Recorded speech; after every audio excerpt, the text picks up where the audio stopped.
Welcome to test, ladies and gentlemen. I got a question for you. Who am I?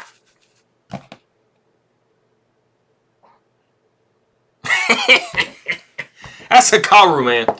Yeah, so it's pretty obvious. I was imitating Hikaru Nakamura.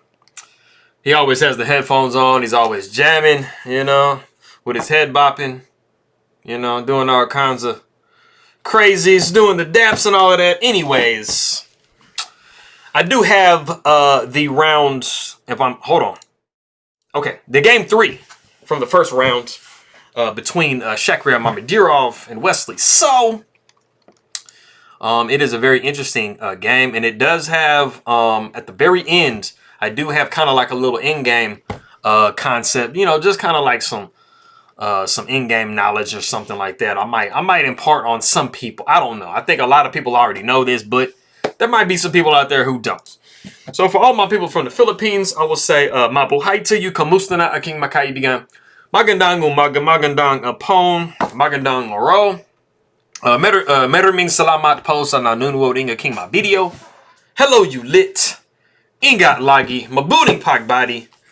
Hopefully everybody's doing good, all day, every day. Anybody who is coming from Azerbaijan, you know what I did? I apologize. I did say I was going to get, how are you? I'm going to figure it out. If anybody from Azerbaijan does want to tell me how you say how are you, I will get it down. But I will definitely look that up really soon. Probably when it doesn't matter and I'm not doing any any more Mamedyarov games for a while. But anyways, Chalk Set Gold. Salam to all of my people out there. And if you guys are ready to go, let's take a look, see what we have for this game. So we got E4, C5, knight comes to F3. We got E6, D4, pawn takes D4. We got knight takes D4, knight to F6, knight to C3, knight comes to C6, and then we do have a knight D to B5. And even though the order of the moves is slightly different, you actually end up popping into the same exact opening. It's basically each side makes one extra like tempy move with one of their pieces, and it basically gets you into the same position. So I'm going to get there in a second. So we got D6, bishop to F4. We got E5, and then bishop comes to G5. We got A6, knight to A3, B5. Now, for those of you that watched my video when I kind of showed my own little personal game, this should look very familiar to you. It basically is, this is the exact positions that come up. Normally, you'll see, black play D6 first, and just blocking the check ability, and then, E5 will come. Or E5 usually came at some point, and then it knocked the bishop over here, or the knight over here. You see a D6 and the knight backs up, and then you just immediately play bishop to G5. So you don't do the bishop to F4 to G5 situation. But like I said, we are in the same exact position. So, knight does come to D5, just adding pressure to this knight. And of course, you are going to go bishop to E7. And bishop takes F6 and knight takes E7 are usually always going to be the moves that you see in this position. More times often, bishop takes F6 is played, and then we'll see bishop takes F6. So you guys can see, even though we have like kind of some little bit of different moves, we do end up being in the same exact position. So we have C3, also possible, C4 is a move. It's not always the move that's played. It's kind of like, a couple moves down, but C3 is very legitimate as well. We see rook down to B8. We have knight down to C2. Bishop comes to G5. We do have A3. And this is just very severely, preventing the B4 move from coming. Also kind of giving a knight at some point coming up the ability to hop into B4. We do have castles by black. We got H4. And you do have to be kind of careful because, accepting this pawn does run into queen to H5, and you have a lot of pressure on this H7 square. So after H4, we do see bishop back to H6, and after G4, this is crazy aggressive. This is like, basically kind of like Wesley So playing like Shaq in this game. This is actually very sound for white to be playing this way. So it definitely doesn't give, black any specific advantage, but black does have to do something because if they're not careful, their king side is just going to get demolished and they're going to lose. So we do see bishop to F4. We got queen to F3. Bishop comes to E6, asking a major question to that knight. And we do see knight takes F4. We got queen down to F6. Did I forget that? Wait a minute. I was just noticing. I need to okay. Okay, cool. That's fine. Okay. So we have G5, top move in the position.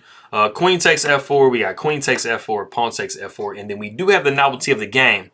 Something that I mentioned before, and that was knight to B4. Very logical move. You are attacking this knight and also attacking this pawn. And then after the knight takes on B4, like we saw, pawn takes B4. And then, you know, we do have, you know, an attack going on this pawn over here. So trying to gain up, you know, drum up some counterplay, we do see D5. Bishop comes to G2. We see pawn takes E4, bishop takes E4, and then we do have a rook down to B6. You know, you kind of need to do something to protect this pawn. It wasn't the best to go bishop back to C8 because you don't usually want to put yourself in a position where you disconnect your rooks.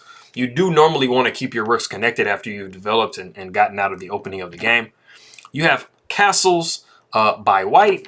You see G6. Rook comes up to D4, so we're just preparing to possibly double on this file. We do have F6, and we have reached a point in the game, and I honestly think that this move, unless you already know the move, I think this move is actually a little bit tough to see because it's one of those kind of visual situations. But if you do want to pause the video and see what white has the ability to play in this position, and it is also the top move, go ahead and do so.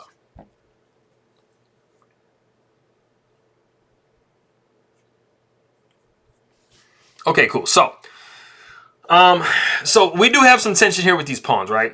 So in anticipation for a pawn taking and then your pawn taking, we do have the ability to play rook to H4. So in anticipation for that, like I said, this is something that's kind of tough to see visually. You know, is actually bishop back to C2. Just basically clearing the bishop out of the way so that when you do have a rook coming up to H4 and you're attacking this pawn, you are not subject to a tempo. You know, to show you guys what actually happened in the game, you guys will see a big difference between what we're seeing right here and what we're seeing in the game and how that tempo makes a difference. So after bishop came to F2, you would probably see pawn takes G5, pawn takes G5, bishop back to C8, and then you would see rook up to H4. And, you know, like I said, I mean, you have this pressure between these two rooks on this pawn. I mean, you could push it if you want to. I mean, but you're gonna be looking at the king, you know, improve the position, and then at some point a rook is going to be swinging over, and there's just not a way for you to pretty much hold the position. And this bishop is doing a really good job to make sure this pawn is not attacked. So that does make a difference. So, like I said, we did see this, but then in the game we did see rook H to D1, and this allows black to trade here on G5 and then go bishop to B3, and then you have like, I mean, one major option is rook over to E1, just sidestepping that and also adding some support to this bishop because we really want to keep this bishop here. We don't want it to be moving away because we do want to take, you know, maintain control over this F5 square. But we do see rook up to D6, offering a trade of rooks. After the rook takes on D6, rook takes on D6, you see the crucial tempo that Shaq was able to put, and that is rook to E8. As you guys remember before, you have moved bishop back to C2, so you moved the bishop out of the way of this tempo. And now the problem is black is able to shift over like this and, you know, place an attack on the bishop, and then it's going to be able to get down into the E5 square, and then it is from there that it will be attacking this pawn. So it's kind of one of those things where when you have a certain color bishop, you know, you want to try to play on the other colors. You know, if you have a light square bishop, or if your opponent has a light square bishop, you want to play more on the dark squares. If the opponent has the other color bishop, you know, you just want to usually make sure that you're keeping your rooks, which are major pieces, on, you know, the opposite color squares than, you know, the opponent's bishop. It just makes things a lot safer. And, you know, you don't get, you know, those like pins and forks and things going on with the bishop. So we do see F3 here, but like I said, rook comes down to E5. We see rook up to D8 with check. We see king down to G7. Rook goes to D7 with check. We see bishop backing up to F7. We got B3. King goes back to F8. And now the king has cleared the 7th rank. So we are not worried about what is coming up, which is C4. Pawn takes C4, pawn takes C4, and then bishop takes C4 because we're just able to take on A7 with the rook. And so, you know, everything is fairly equal. You know, these pawns are locked here. You know, we do kind of have, you know, pawns on the side of each other over here. Same color bishops. We do see rook takes g5. We have king up to d2. We got rook down to g3. Rook over to c7. Bishop to b5. Bishop up to d5. We got g5. Rook goes to f7 with check. We see king over to e8. Rook goes to g7. Bishop comes down to f1. The idea for Shaq is to try to swing around and grab this pawn. If you can eliminate this pawn, then basically these pawns are pretty monstrous. So you can, you know, start to kind of advance those. Like I said, you always want to advance past pawns if you can. King comes to c3. We see bishop to g2. King comes up to d4. We see bishop takes f3, bishop takes f3, rook takes f3, rook takes g5, and then rook comes over to b3. We do see king over to c4. We got rook over to a3. Rook comes to f5. We got f3, so we're trying to hold on to this pawn over here. You know, we already have a pawn over here, but we're trying to see if maybe we can do something with this pawn. We do see king up to d5. King comes down to e7. We got king to e4. And, you know, it's a little unfortunate because black can't really push this pawn because it's going to get captured. So we do see king to e6. Rook takes on f3. Rook takes on f3. We see king takes f3. And I'll show you what we saw in the game, but I'll show you an alternate variation that, you know, talks about the, you know, in-game concept that I wanted to talk about. King came over to d5. We saw king to e3. King came to c4. We saw king to d2. We saw a5. Pawn takes a5. King goes up to b5. King goes to c3. King takes on a5. And, of course, as you guys know, each player having a single king is not going to go anywhere. They're just going to dance around forever. But what I did want to show you guys is an alternate variation, and it gets into like, you know, like a common in-game, you know, type situation where you know, can get into a draw. So going back to what we had in the game, like I said, we did see a5. If you did so happen to want to move king over to c2, you know, of course, there's two like logical options. You know, the king taking or the pawn taking. You know, if the king takes, of course, I mean, you basically just, you know, get over into the corner and just, you know, shift yourself between these four squares. And, you know, you're just basically maintaining a draw. This is a rook pawn, so you guys are familiar with that type of stuff. But if there was a slight difference in the move after king to c2, let's say you took with the pawn. Basically, the major thing that you have to remember when you're talking about an in-game, a king and a pawn versus a king, is always try to be in front of the pawn. And then when you do step back, always step directly back. Do not step to the side because it'll actually give your opponent a crucial tempo.